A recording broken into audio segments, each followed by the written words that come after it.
Howdy friends, you're watching Brass Bear Range. I'm Darryl, and I'd like to welcome you back to the range here with us today. Today's presentation is going to be on shooting steel targets and how to do it safely. Please note, you may have to bear with some wind here. We are down at the 100-yard marker at our range. There's a bit of a little valley here, so you probably will hear the wind. And we're at our steel range target. This guy's into the ground pretty deep, so she's been here a while and she takes a pretty good beating every single weekend. And it holds up well. But despite how thick this piece of steel is and how much of a beating it's taken, and it still being here, this is not necessarily safe to shoot. This steel is what you call mild steel. So steel I-beams, the steel your truck is made out of, things like that, that would be what's classified as mild steel. And it's hard, it's a hard metal. You'll never punch through it with your fist. But in terms of steel, it's rather soft. So as you shoot it, and I don't know if you can see too well, but the surface of this target is pitted all over the place, and there's several large, I assume 50 caliber. We do have a range member that brings a 50 caliber BMG out here. That has punched clean through this target several times. And what this does is this target takes repeated damage through the years and through various shots, and the surface gets pitted. It creates points where ricochets can happen.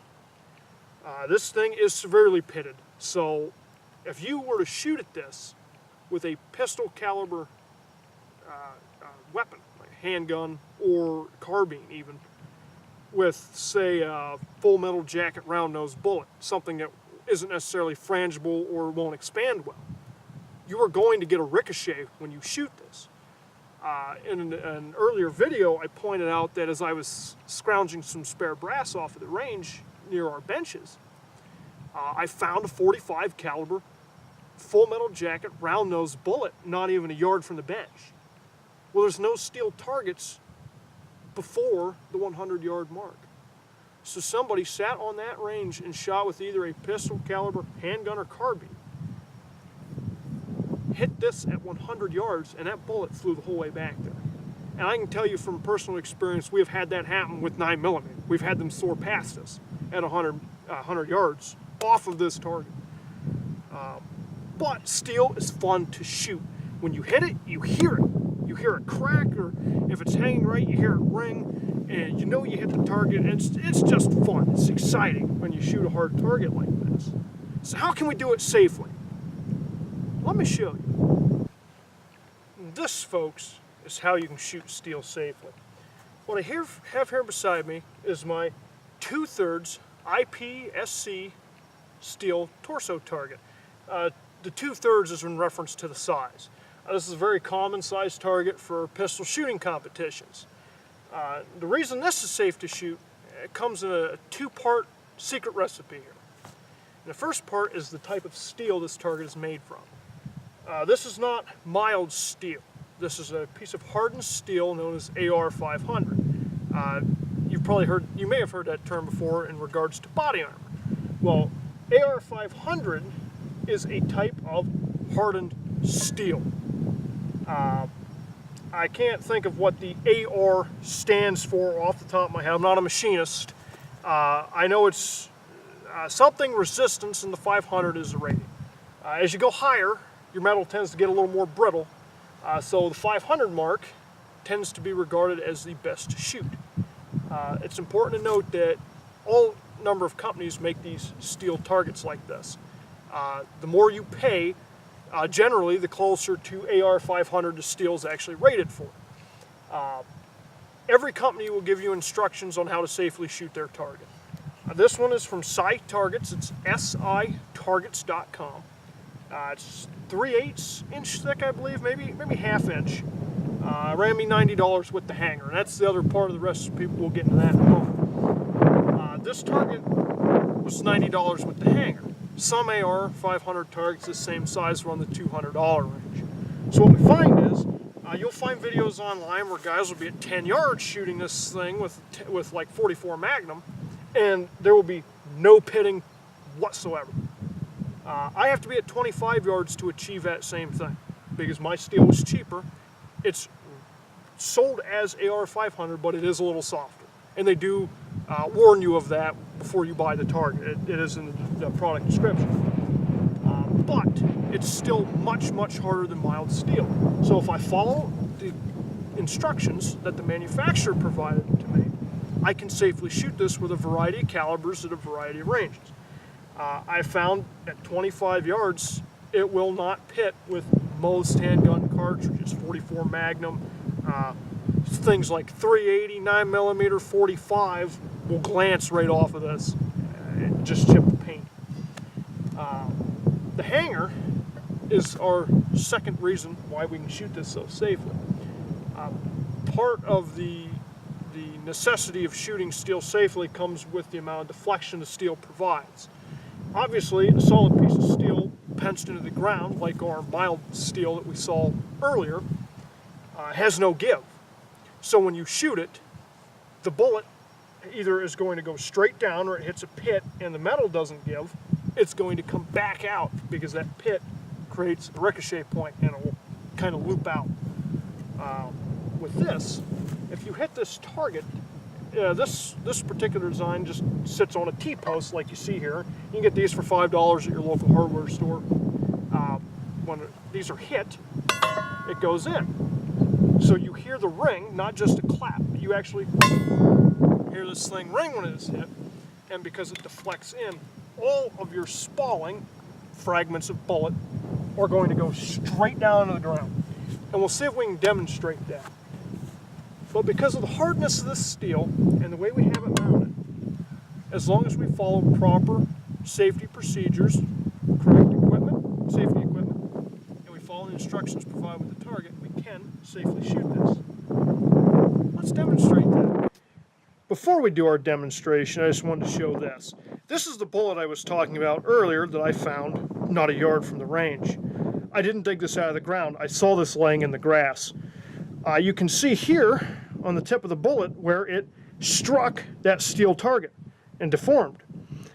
Because this bullet is not frangible and it's not an expanding design, it was able to hit one of those pits in that steel, bounce back out, and come flying 100 yards minimum. I assume they shot the 100, but they could have shot further. I really doubt that with a pistol caliber. And this bullet flew back at the range. First, we'll start by shooting the target at that same 25 yards with a 12 gauge shotgun. And we'll be using some Fiocchi target loads. These are 1200 FPS, 1 1/8 ounce of shot. And to spice it up a little bit, we also have this 2 3/4 inch turkey magnum. We'll be shooting the turkey magnum first.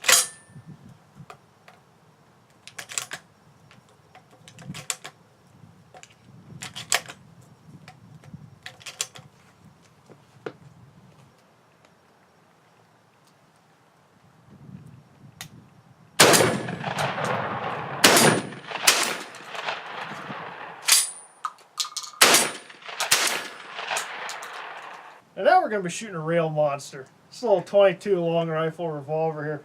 8 shots. The sights aren't the best on this, so let's see if I can put them on target.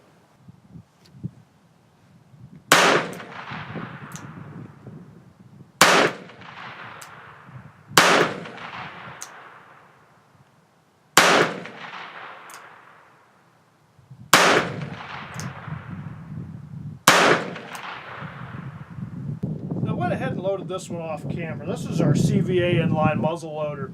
I've got a 385 grain conical bullet, over 100 grains of Pyrodex black powder substitute, and of course our 209 shot primer. With these inline muzzle loaders with the conical bullet, I don't need to use a wad, and actually it's advised that you don't due to the design of the conical bullet requiring the pressure and the heat from the charge to create the seal. And once again, we'll be shooting this at 25 yards as well.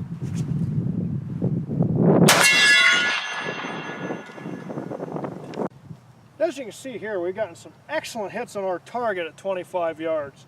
Here's looks like a 44 Magnum that I shot off camera. There's where our muzzle loader hit, and very minor dimpling. It's probably just flattened out some of the paint is what I'm feeling. But even at 25 yards, this thing has held up. Now, of course, everything we've shot at has been relatively low velocity and small shot. So we'll move her back to 100, and then maybe even 200 yards to see how she holds up to some higher velocity rifle cartridges. And here you can see, folks, there's a kind of like a cut line in this dirt. And what that is all of the spalling, once again, the fragments of lead that fell off of our target above, has fallen straight down and kind of cut this line to the dirt. Everything we shot has went straight down into the dirt due to the fact there's no ricochet surface on our target and it has some give. So we got 0 ricochets. Here we have our lowest velocity rifle, at least that we've brought to test out. Sir Mosin gun M9130, chambered in 7.62 by 54. Very common staple in Russian firearms. We're going to shoot this out to 100 yards.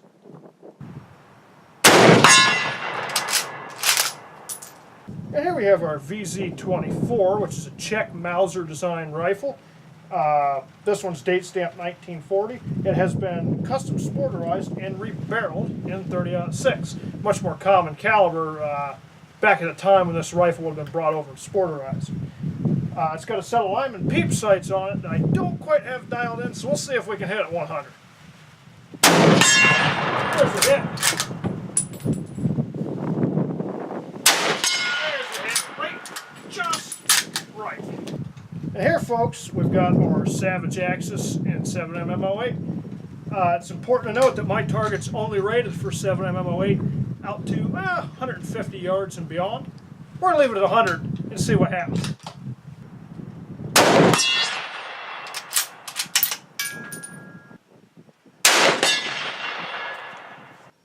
Hey there, folks, and welcome back to the reloading room. I want to apologize for all the wind noise you heard in the video, especially towards the end.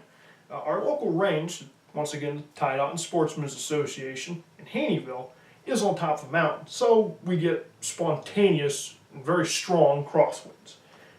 Unfortunately, I actually have to reshoot the end of the video due to that. So once again, we're here in the reloading room, and we have our target that we were shooting beside us here. I apologize for my accuracy. I was having a very off day today, but we still got some good shots in for demonstration. We have 2 7mm08 hits here and here, 2 30-06 here and here, and a 54-yard hit somewhere in this general area. It's pretty marred up, so I can't quite tell right where it hit. There is some dimpling on these 7mm08s, and just a fair bit on the 30-06 as well. Remember, this is at 100 yards. This piece of steel is rated for these cartridges at 150 yards or further, so I'm very surprised at how well it held up, actually. There's no bulging on the rear of the target at all. This is still very safe to shoot. A piece of mild steel would have been chewed up very badly, and we would only want to shoot it with expanding or fragmenting bullets even at that 100 or further range, once they started getting hit like this. Once again, if you're interested in shooting steel, which it's great fun. I love shooting hard targets, especially steel, because that ring's just great. You want to look into getting some of this AR-500, even if it's the cheaper stuff like this target here that comes packaged with a hanger for under $100. It's much safer than mild steel, and I strongly recommend against shooting mild steel unless you're at great distances for your own personal safety. Going back to that bullet that we found, I was curious. I actually brought this home, and when I got here in our loading room, I measured it. You guys may remember this from the video. I mic'd this bullet out to 0.451 inch in diameter at the most shallow rifling groove. It weighed it was like 228 grains, almost 230 grains. For those of you that may not be aware, that's a very common bullet weight for 45 ACP. So I assume that I was correct. Somebody shot this out of a pistol or or a carbine, hit that 100-yard target, and this heavy, for a pistol, 45 ACP bullet managed to fly over 100 yards and come back. That's why it's very important if you're going to be shooting steel, even if you can't afford this or don't want to get into it. Take every safety precaution you can. Wear your personal protective equipment. Make sure you're squared up to the target so fragments can't squeeze in around the arms of your glasses or anything, and try and stay that much more safe. If you made it to the end of our presentation on shooting steel and how to do it safely, we really appreciate it. If you enjoyed our video, please like, share, and subscribe to us here. Leave some comments below if you're interested in learning more about shooting steel, you want to know something about the equipment that was demonstrated today. Just go ahead and leave us a comment. Just come by and say howdy. And once again, folks, hope to see you again. Stay safe. Have fun.